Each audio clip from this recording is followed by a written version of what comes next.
descubres, cuando entiendes que tú estás vestido para matar.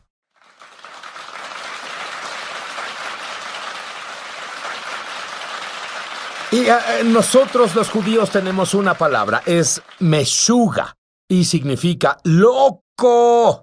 Mi invitado Rick Renner tomó a 3 pequeños hijos y a una esposa y se fue a la antigua Unión Soviética cuando aún era la antigua Unión Soviética. ¡Ay, estuve ahí, Rick! ¿Cómo pudiste hacer eso? Verás, fue porque Dios me invitó a tomar un viaje y cuando estaba ahí, me paré frente a esa escuela bíblica donde prediqué. Y cuando abrí mi Biblia para predicar por primera vez, oí al Espíritu de Dios decir, bienvenido a tu nuevo hogar. Y el resto del tiempo que di esa clase, seguía oyendo al Espíritu Santo decir, bienvenido a tu nuevo hogar. Entendí que Dios llamaba a mi familia a mudarse a la Unión Soviética, y aún era la Unión Soviética en ese tiempo. No era el lugar más deseable para mudar a tu familia y... Bueno, al revisar notas, yo fui a la antigua Unión Soviética involucrado en un alcance al mismo tiempo que Rick. Y estábamos en un cuarto de hotel y en ese cuarto había muchos insectos, tantos que muchos tomaron sus camas y las pusieron en los pasillos. Si nunca has visto un hotel soviético de ese entonces, no sabes lo que es vivir. No puedo imaginar a tu familia yendo a ese lugar. Sí, fue sobrenatural. Me enamoré de las personas soviéticas. En una semana es como si entraran en mi corazón. Y cuando volví a los Estados Unidos, después de este corto viaje, todo en mí latía con el deseo de reunir a mi familia y volver a la Unión Soviética. Y el Señor me habló claramente y dije, ¿por qué? ¿Por qué llamas a mi familia para mudarse a la Unión Soviética? Y dijo, porque habrá un avivamiento ahí que necesitará grandes maestros de la Biblia. Y tú serás más necesitado ahí que en los Estados Unidos. Y ¿sabes qué? Veo por qué Dios hizo eso con Rick. Porque tú comenzaste la primera estación de televisión cristiana allá, tienes una red de televisión ahora. Tienes una red apostólica de más de 400 congregaciones. Tienes una nueva iglesia en Moscú con 3,700 miembros. Y creo que aún no alcanzas lo que Dios tiene para ti allá. Y en 1980 tuviste una visitación de un ángel. Sí, así fue. Y yo he visto ángeles, pero tú me provocas celos. Estaba en mi apartamento y me acosté en el sofá para dormir una siesta. Y de pronto sentí una presencia. Y me senté en el sofá. Y uno de esos momentos cuando sientes la presencia de alguien, pero no ves nada. Y en unos momentos, tan lejos como tú estás de mí, un hombre se materializó. Y comenzó a hablarme, pero nunca abrió la boca.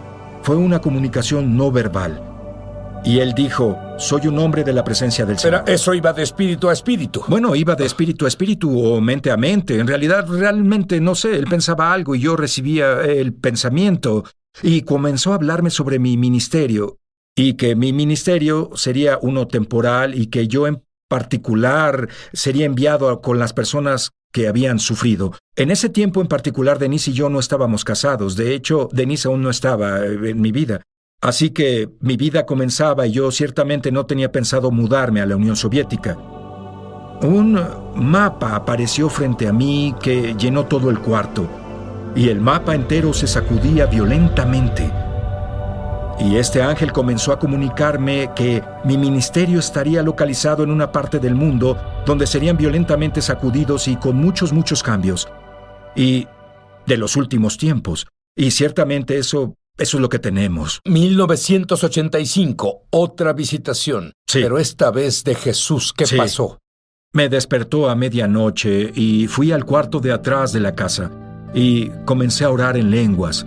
Y comencé a orar muy profundamente en lenguas. Y cerré mis ojos al caminar de aquí para allá en ese cuarto. Y cuando abrí los ojos, el cuarto no estaba. Y estaba parado en la esfera espiritual. Y la esfera espiritual tiene sustancia. Era un lugar oscuro, pero aún así no es un lugar aterrador. Pero era la esfera espiritual. Y lejos a la distancia vi una luz. y la luz se hizo más brillante y brillante y brillante hasta que finalmente se manifestó frente a mí. Era un trono, era una silla. Incluso puedo dibujarte la silla, era tan real para mí. Y sentado en esa silla estaba Jesús. Y Jesús comenzó a hablarme sobre mi ministerio. Yo estaba de rodillas porque ya me había arrodillado orando. Y el Señor tomó una mano a la vez y diría que aplastó mis manos. Él puso una mano sobre la otra, puso otra por debajo y dijo: y hoy te doy una unción de amor mezclada con odio. Y dije: ¿qué es eso? Y luego Él lo hizo en la otra mano. Y dije: Señor, ¿qué es amor mezclado con odio? Y Él dijo: es una unción de compasión. Cuando el amor de Dios es tan fuerte y el odio por la obra del enemigo es igual de fuerte, fluyen juntos. Y cuando fluyen juntos, crean compasión. Y de pronto me vi en el espíritu caminando por un hospital con personas muy diferentes. Y hoy sé que era un hospital ruso. Pero en ese momento solo sabías que era un hospital. Solo sabía que era un hospital y era diferente y estaba deteriorado. Y el Señor comenzó a hablarme de nuevo. Y de hecho, Él me enviaría con las personas que habrían sufrido una gran escasez y una gran adversidad. Y la cosa más asombrosa pasó. El Señor sostuvo mis manos hacia mí así y dijo: y hoy pongo ante ti finanzas, en una esfera donde ya se amasan más finanzas. Y Sid se sintió como si esas finanzas entraran en mí. Grandeza de finanzas. Y entendí que Dios iba a proveer sobrenaturalmente para lo que me llamara a hacer en el otro lado del mundo. Y Dios ha sido absolutamente fiel en todo lo que hemos hecho. Y ahora, 24 años después, seguimos ahí. ¿Y sabes qué es asombroso? Vamos, nuestro Dios es brillante. ¿Sabías eso? Lo que es asombroso es que Rick es un maestro bíblico de clase mundial en una esfera más allá de cualquier cosa que me es familiar. Él toma una palabra griega porque él estudió griego. Y, por ejemplo, en el final de los tiempos, él enseña algo que nunca has oído. ¿Has leído el libro de Hebreos? Comienza en los últimos días y algunos escépticos dicen: pues entonces creían que eran los últimos días. Y mira, ellos ni siquiera sabemos cuándo son, pero ni siquiera entienden del griego. Hay una gran diferencia entre los últimos. Rick, ¿cuándo comenzaron los últimos días? Los últimos días comenzaron el día del Pentecostés. Eso es mucho tiempo. Sí. ¿Y cuándo llegaremos al final de los últimos días? ¿Qué no es lo mismo? Bueno, primero que nada, las personas que son escépticas y dicen o han hablado de los últimos días por 2000 años, están absolutamente en lo correcto. Porque los últimos días comienzan en Hechos, capítulo 2, cuando Pedro dijo que Dios derramará su espíritu en los últimos días. Y eso inicia el periodo al cual las personas llaman la era de la iglesia. Algunas personas la llaman la era de la gracia, pero la Biblia lo llama los últimos días. Pero cuando llegas a 2 de Timoteo capítulo 3, verso 1, Pablo escribe: ten en cuenta que en los últimos días vendrán tiempos difíciles. Y la palabra últimos, la cual Pablo usa, es la palabra griega escatos, y es de donde obtenemos la palabra escatología. Y la palabra escatos describe el fin de algo. Por ejemplo, si describimos la última semana de un año, usarías la palabra escatos. No puedes ir más allá, llegaste hasta el final. La palabra escatos la usamos para describir el puerto, el final de un barco. El barco no puede ir más allá. Así que dices que hay 18 características. Dime algunas de estas características que te hicieron creer que estamos en el puerto final, por así decirlo. Bueno, la primera característica está en el verso 1. Y dice: ten en cuenta que en los últimos días, nota que no dice el último periodo, sino en los últimos días. La palabra griega describe el final del conteo. Dice: vendrán tiempos difíciles. Y esa palabra difíciles y la palabra griega es kalepos. Y la palabra kalepos se usa solo una vez más en el Nuevo Testamento. Y se encuentra en Mateo capítulo 8, verso 28, donde se usa para describir a 2 gadarenos endemoniados. Y cuando lees ese verso en griego, dice que esos 2 hombres eran kalepos, o que eran extremadamente violentos, difícil de tratarlos. Si te acercabas a esos dos gadarenos endemoniados, entrabas en territorio peligroso. De hecho, el verso dice, nadie podía pasar por ese camino. Y en 2 de Timoteo, capítulo 3, verso 1, donde Pablo dice, ten en cuenta que en los últimos días, o al final de los tiempos, vendrán tiempos difíciles. En realidad está diciendo, tiempos extremadamente fieros vendrán. Tiempos difíciles para lidiar con ellos. De hecho, serán un callejón sin salida. Será difícil para las personas pasar por esos días.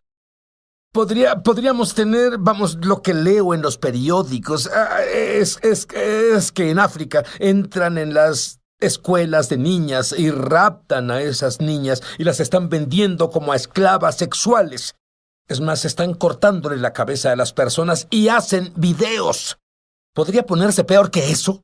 Bueno, verás, cuando continúas leyendo 2 de Timoteo, capítulo 3, verso 2 al 5, Pablo da esas 18 características de las cosas que pasarán en la sociedad en los últimos días, y una de ellas es la brutalidad, un salvajismo que tendrá la sociedad, una violencia, y de hecho es la misma palabra violencia la cual se usó para describir los juegos violentos del Coliseo, la violencia del entretenimiento. Y si lo piensas, Sid, las personas disfrutan la violencia ahora. Tal vez no vamos al Coliseo donde vemos derramamiento de sangre, pero los juegos de computadora, las películas, el entretenimiento están absolutamente llenos de violencia. Está creciendo dentro del cerebro de nuestra generación de jóvenes. Y esa es una de las señales de la sociedad de los últimos días. Bueno, dime algunas otras señales. Bueno, la primera señal que está enlistada es amadores de sí mismos. No puedes, enfrentémoslo. Es lo que en América y en la mayoría del mundo sucede ahora. Es la palabra griega philautos, y la palabra phileo significa amor. Es la misma palabra usada en Juan capítulo 18, donde la Biblia dice que Judas Iscariote le dio a Jesús un beso. Es la palabra griega phileo, y usualmente es una palabra que usas para describir lo que sientes por alguien más. Pero cuando lo compones junto con la palabra autos, que es donde viene la palabra autobiografía, te describe a ti. Es amar a sí mismo. Y en realidad está en la imagen de autobesarse. Las personas están tan enamoradas de sí mismas que hacen sacrificios para ellos que no harían por nadie más. Es amor mal dirigido.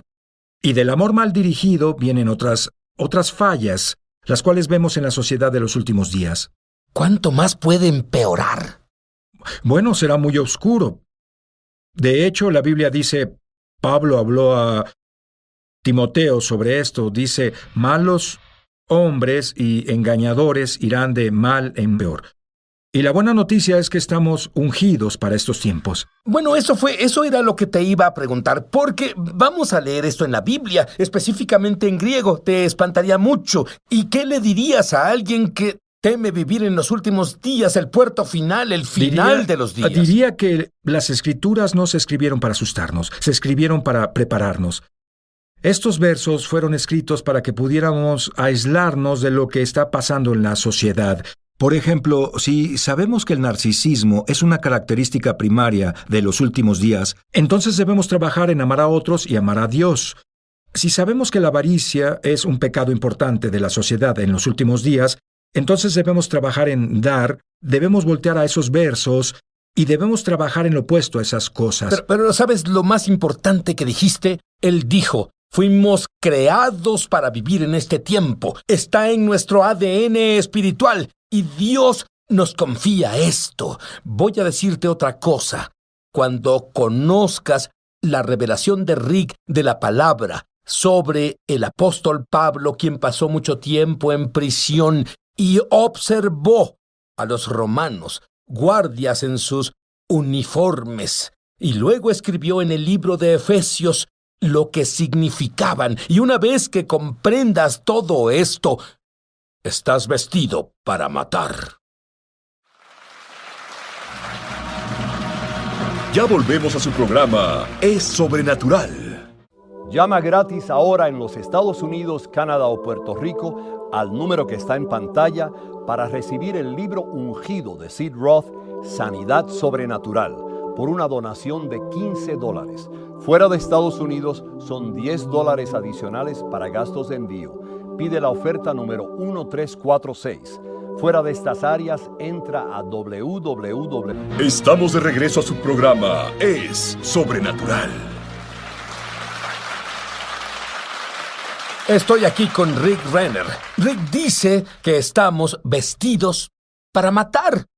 Somos creyentes. Nos conocen por nuestro amor. ¿A qué te refieres con vestidos para matar? Bueno, habla de una armadura espiritual. Explícalo. Armadura espiritual. En Efesios 6, verso 12, Pablo dice, no tenemos lucha contra sangre y carne, sino contra principados, contra potestades, los gobernantes de la oscuridad, contra huestes espirituales de maldad.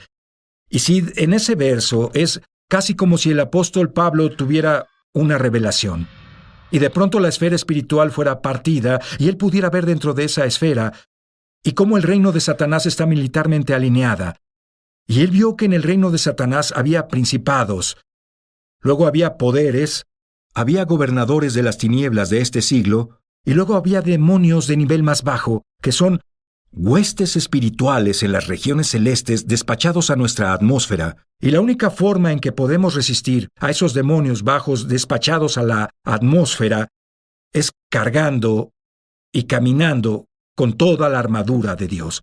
De hecho, Pablo dice, vestíos de toda la armadura de Dios para que podáis estar firmes contra las asechanzas del diablo. He escuchado a tantos creyentes que creen eso literalmente y cada mañana se levantan, me pongo el casco de la salvación, me pongo la coraza de la justicia, el escudo de la fe, y dicen eso, pero se ha vuelto casi un parloteo religioso en lugar de lo que enseñas. Bueno, creo que es muy sincero cuando las personas hacen eso, pero si estoy sentado en mi cama y digo, voy a ponerme mi casco, yo no me pongo mi casco.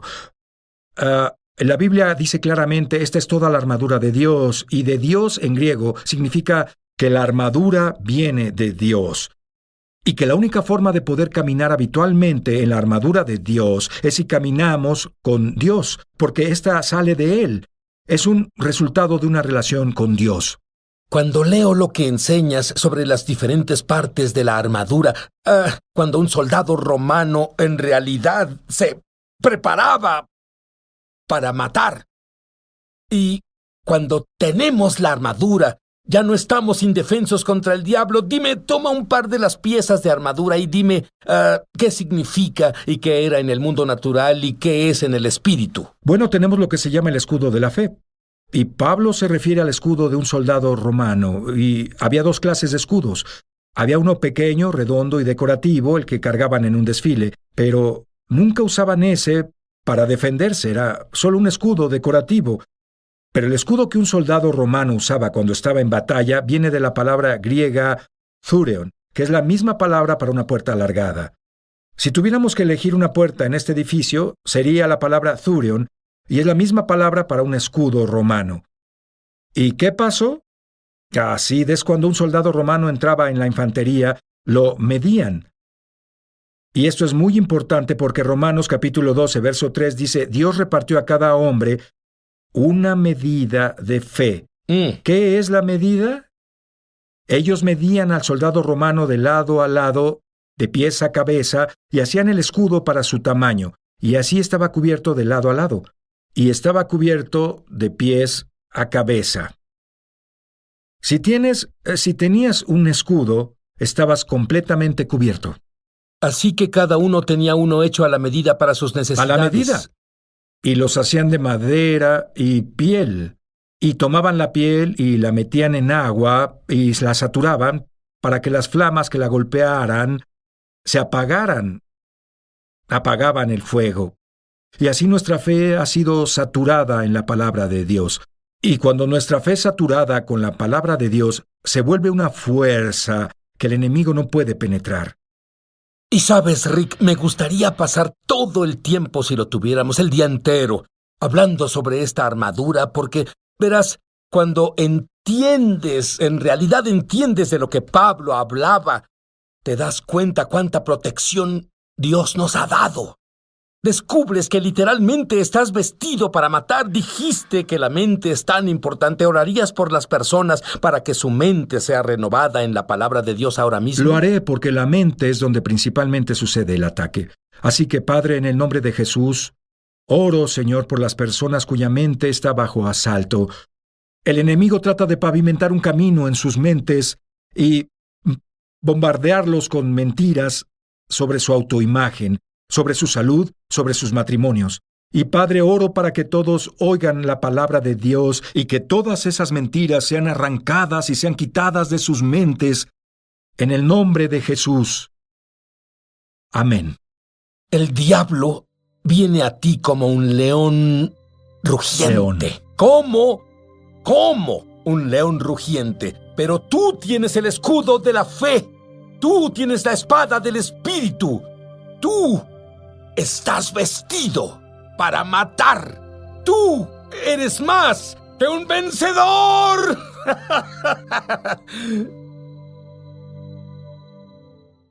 Llama gratis ahora en los Estados Unidos, Canadá o Puerto Rico al número que está en pantalla para recibir el libro ungido de Sid Roth, Sanidad Sobrenatural, por una donación de $15. Fuera de Estados Unidos son $10 adicionales para gastos de envío. Pide la oferta número 134, número 134. Sobrenatural. Acompañen a Sid en esta edición de Es Sobrenatural. Pues estoy aquí con mi amigo Guillermo Maldonado. Y Guillermo, escuché reportes sobre ti. Cada vez que me entero de ti, estás en otra parte del mundo, pero hay una gloria presente en tus reuniones que hace cosas casi sin precedentes. Por ejemplo, elijamos uno de los países en que estuviste recientemente, Birmania. ¿Qué pasó ahí? Era antes Birmania, ahora es Myanmar. Hubo un momento en que oraba por un rato en mi cuarto de hotel y cuando me fui llegué a la arena, 15,000 personas sin aire acondicionado, 43 grados, mucho calor. Mi equipo casi se desmaya. Necesitabas un milagro solo sí, para eso. Casi te desmayabas y antes de ir al escenario, Dios me dijo, quiero que te pares ahí y que me veas hacerlo. Y dijo, los más poderosos milagros que hayas visto, tú obras por ellos, obras por fe. Él dijo, déjame hacerlo, mírame hacerlo. Y solo me paré ahí, y el Señor me dijo, solo declara que habrá niños sordomudos de nacimiento y los tocaré hoy. ¿Tú naciste con esa condición?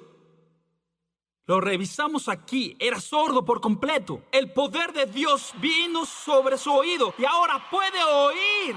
Y la presencia de Dios vino, y era tanto amor, porque el amor es la esencia de la presencia de Dios. Y cuando esa presencia se sintió en ese lugar, vimos tantas personas llorando y gimiendo, y nadie los tocó.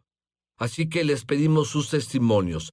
35 niños sordomudos sanaron en ese día. De nacimiento. Y la gloria vino, así fue. El lugar estaba lleno de poder. Tuvimos el 95% y de esas 15,000 personas eran budistas. No me habías dicho esa sí, parte. Cuando pregunté cuántos van a recibir a Jesús después de ver lo que vieron, el amor de Dios vino al lugar. Las personas fueron tocadas, gemían y lloraban. Y recibieron a Jesús el 95%. ¿Sabes qué? Es el poder. ¿Sabes qué?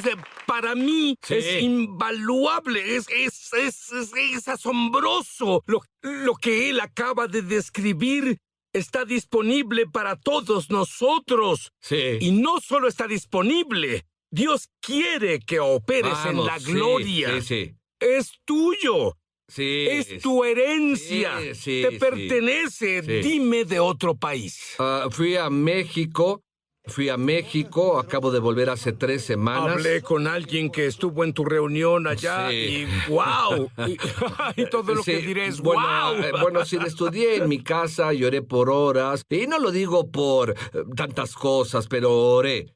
Y en la plataforma, la atmósfera estaba llena de la presencia. Es decir, en los lugares que he ido, al momento que entro, la atmósfera cambia y sentí la atmósfera. 20,000 personas dentro del estadio. Estaba lleno y de pronto la presencia y el Señor me recordó y Él dijo, ¿Te acuerdas cuando te hablé y dije, Dios, ¿qué dijiste? Y Él dijo, te dije que hay milagros que has visto, milagros poderosos por los que obras por mi fe. Pero ahora Él dijo, quiero recordarte que quiero que me veas hacerlos. Y dije, Dios, haz como quieras. Así que cuando entré y me paré en el escenario, 5 horas adorando a Dios, veía personas sanando. 10 personas en sillas de ruedas se levantaron. Y hubo sordos y mudos. Y hubo un milagro especial para un pequeño de 9 años. Él tomó el autobús para ir al lugar. 12 horas. Y tuvo que vender... me conmovió oír esto. Él tuvo que vender plátanos para venir al evento, porque no tenía dinero. Le robaron de camino a la capital. Perdió su dinero. Y luego vino al lugar. Necesitaba un trasplante de corazón. Y habló con su madre y le dijo, mamá, recibí órganos en tu cuerpo. Eso es muy normal, porque hay lo sobrenatural normal, pero hay lo sobrenatural inusual. Y siempre que veas este tipo de milagros, había una mujer viendo el show, uno de mis shows previos, y le faltaba un ovario, y ella dijo que la presencia cayó en su casa, un ovario nuevo. Eso es lo que la gloria hace. Yo sé lo que digo. Lo sé como si lo hubiera visto pasar.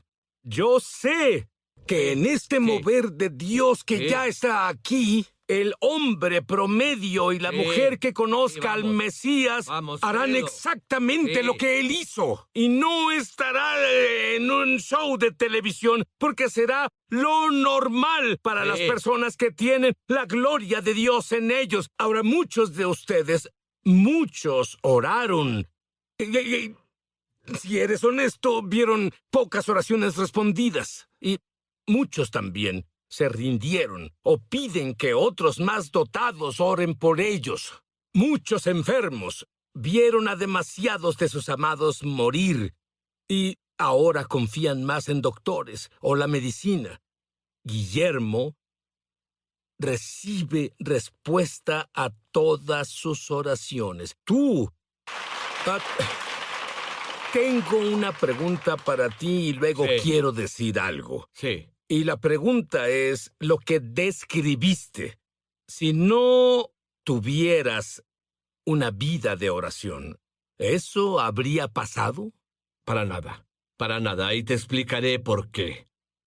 Jesús, cuando vino a la tierra, estaba más cerca del Padre al orar. Esto es, estaba más cerca del cielo al orar.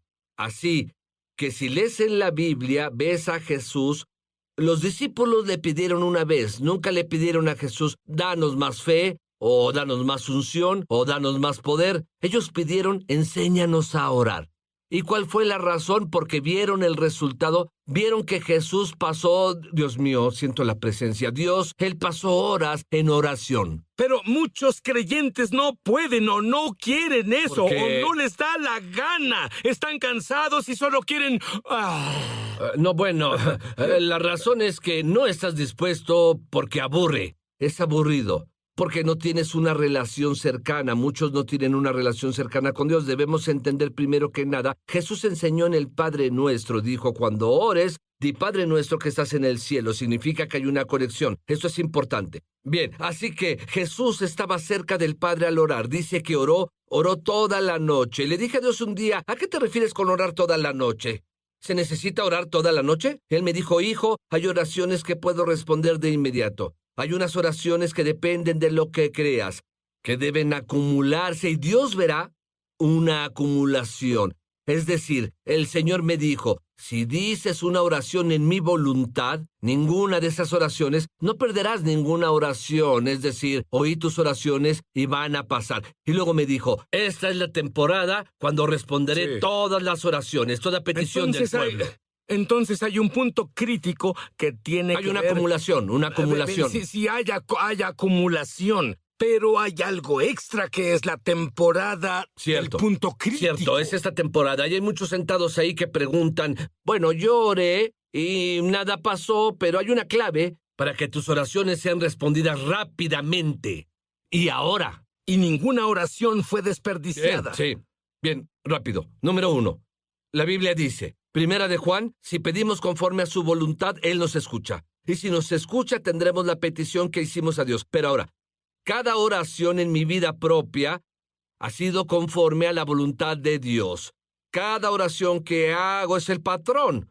El Señor me dijo, cuando te alinees con mi voluntad, aceleraré esas oraciones. Hay muchas personas orando, frustradas, porque dicen, yo he orado y he orado, pero no es por cuánto tiempo ores y ores, si no es conforme a su voluntad, no tendrá respuesta. Así que a veces debes saber cuál es la voluntad de Dios. Hay 4 cosas. Primero, debes alinearte con Él. Debes conocer la voluntad de Dios. ¿Es la voluntad de Dios que sanes? Sí. ¿Es la voluntad de Dios que prosperes? Sí. ¿Es la voluntad de Dios que seas libre? Sí. ¿Es la voluntad de Dios que lleves la presencia de Dios? Sí. De hecho, hay alguien aquí, tuviste un ataque cardíaco y tuviste algo que pusieron en el corazón. Marcapasos. Marcapasos, sí. Ahora, Dios sana tu cuerpo justo ahora. De hecho, Dios creó un nuevo corazón. Y veo a alguien con una pierna. Tú necesitas un nuevo cartílago en la pierna ahora, en tu rodilla. Dios toca tu cuerpo justo ahora. No es la voluntad de Dios que estés enfermo. No es su voluntad. Si quieres la respuesta a tus oraciones ahora, si quieres que tus oraciones se aceleren ahora, debes alinearte con la voluntad de Dios. Debes alinearte con el cielo. Y veo a alguien con ceguera debido a la diabetes. ¿Tú usas algo? Sí, señor. Sí, alguien. Hay una enfermedad rara. Creo que es una de esas de 1 en 100,000. Muy rara enfermedad en tu piel. Dios toca tu cuerpo ahora. Al ministrar, la presencia de Dios cae sobre ti.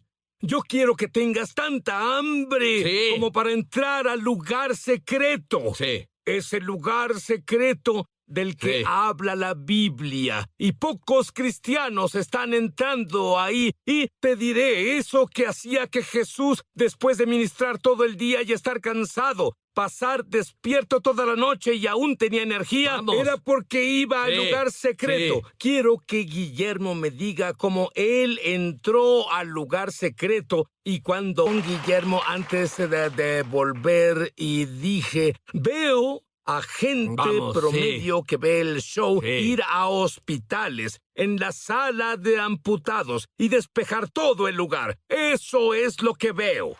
Pero yo quiero saber cómo empezaste. Primero que nada, ¿qué es el lugar secreto? El lugar secreto es el altar. El lugar secreto es ahí donde Dios y el hombre se encuentran. El lugar secreto Jesús lo llama closet. Él dijo, entrará a tu closet, donde nos encontramos con Dios. Pero si describiéramos el lugar secreto, lo diríamos así. El lugar secreto es el punto donde accedemos a la presencia y la gloria de Dios. Pero si tú accedes, ¿qué tan importante es caminar en santidad? Es algo clave. Tú decías sobre mí primero, todos los días, sí, antes de ir con el Señor, la Biblia dice, Padre nuestro que estás en el cielo, santificado sea tu nombre. O bien hay que adorar a Dios. ¿Cómo empiezo? Empiezo afirmando la presencia de Dios. Es decir, no puedes adorar a un Dios que no está presente. Así que siempre digo, Dios, te afirmo, te adoro, así comienzo yo. La segunda cosa es, si hay algo en mí, un pecado, una iniquidad de comisión y omisión, le pido que me perdone y me limpie. Porque debemos orar desde un punto, una posición de santidad. Es decir, antes de orar, de acceder a su presencia, hay que asegurarnos de estar limpios y estar perdonados. Hay muchos frustrados porque nunca entran en su presencia, no sienten la presencia. ¿Cómo se siente estar en su presencia?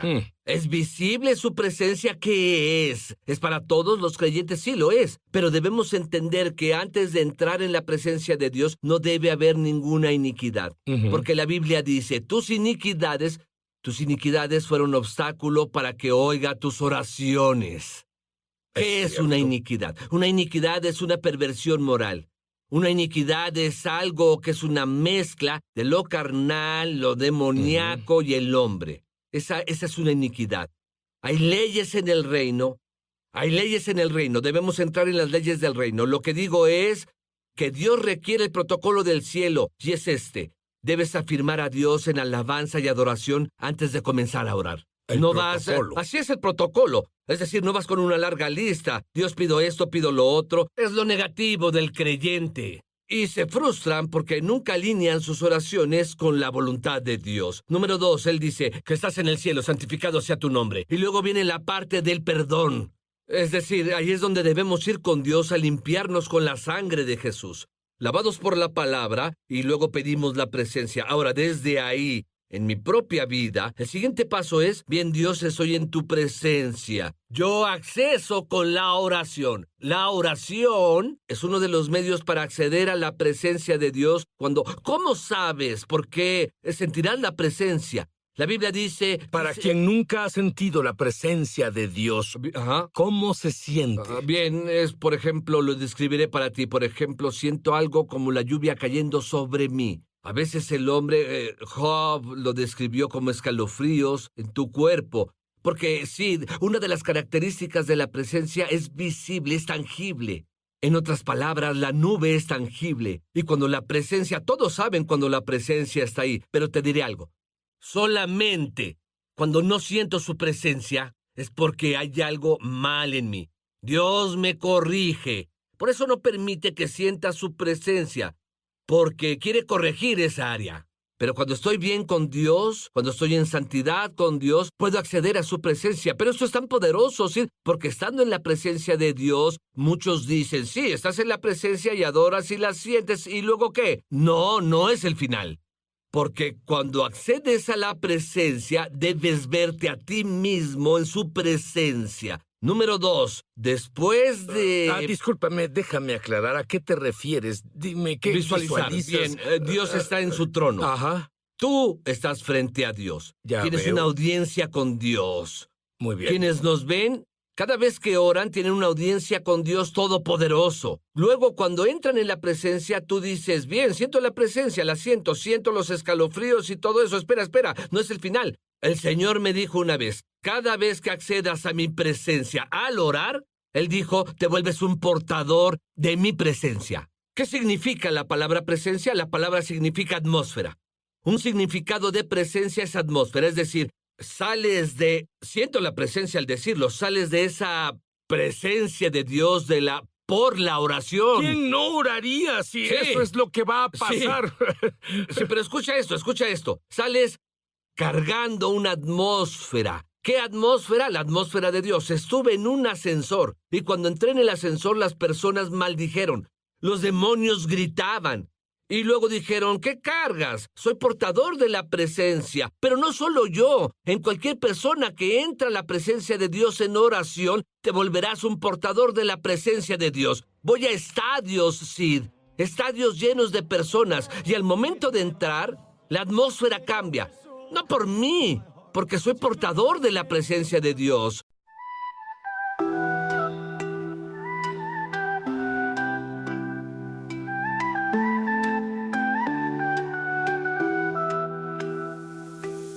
Šapat vjetra, simfonija nečuvena, razbare uzorke u lišću kao tajne ptice. Milion sitnih života, tapiserija zelena, raspičući se na suncu, živopisna čudesna scena. Ispod krošnje gdje sjene lagano plešu, zemlja udiše i izdiše još jedan savršen dan. I dok sunce zalazi, bojeći nebo zlatom, naša srca nalaze utjehu ovdje pričama neispričanih. Šuštanje lišća nježan, umirujući zvuk, žuborenje potoka gdje se može naći mir. Zvijezdana noć se razvija, baš u nas to beskrajno nebo, gdje snovi lete i lete pod budnim okom dalekih teberavi svjetala. Svemira tako ogromno,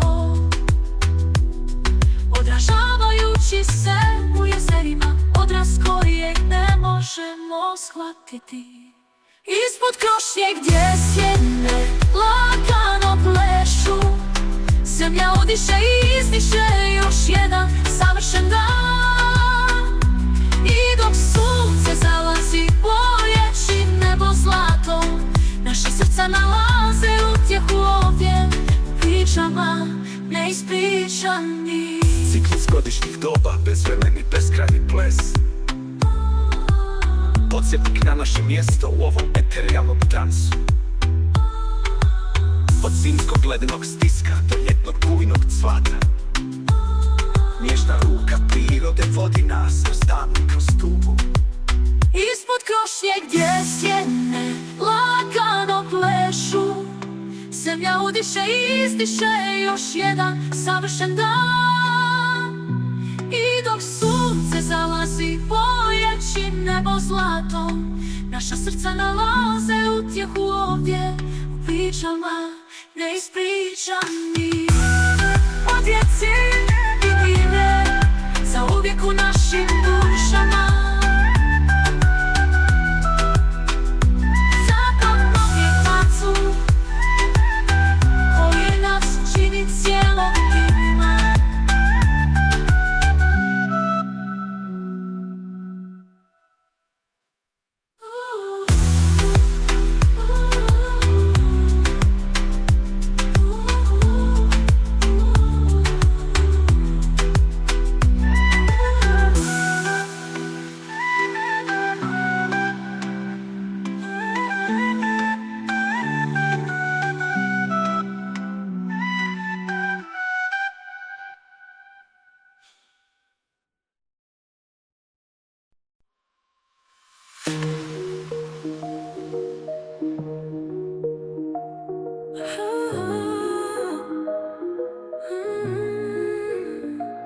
Još jedno prazno obećanje, još jedan prekršen zavjet. Rekao si da ćeš biti drugačiji, ali sada si isti. Ignorirala sam sva upozorenja, samo sam te pustila unutra. Ali sa svakim prolaznim trenutkom sumnja počinje rasti. Umorna sam od isprika, laži i krivnje. Umorna sam od tuge, beskraj me boli. Majstor si manipulacije, kraj prijevare. Ali ovaj put te prozivam, napokon sam na nogama. Spaljujem mostove, plamen se diže visoko. Puštam te, gledam kako odlaziš. Ovo je moja emancipacija, moj konačni stav. Ostavljam te iza sebe, uzimam natrag svoju ruku. Ti si vihor kaosa, oluja u preučavanju. Ostavljaš iza sebe uništenje, vidim to u tvojim očima. Mislila sam da smo jaki, ljubav koja može trajati. Ali tvoja obećanja su bila prazna, sva su pregažena. Umorna sam od isprika, laži i krivnje. Umorna sam od tuge, beskraj me boli. Majstor si manipulacije, kraj prijevare. Ali ovaj put te prozivam, napokon sam na nogama. Spaljujem mostove, plamen se diže visoko. Puštam te, gledam kako odlaziš. Ovo je moja emancipacija, moj konačni stav. Ostavljam te iza sebe, uzimam natrag svoju ruku. Neću biti žrtva tvoje zapačene igre, oslobađam se, zovem tvoje ime. Jača sam nego što sam nikada mislila da mogu biti, i sada sam napokon slobodna. Neću biti žrtva tvoje zapačene igre, oslobađam se, zovem tvoje ime. Jača sam nego što sam nikada mislila da mogu biti, i sada sam napokon slobodna.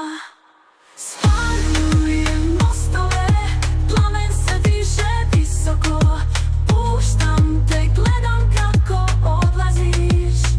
Ovo je moja emancipacija, moj konačni stav.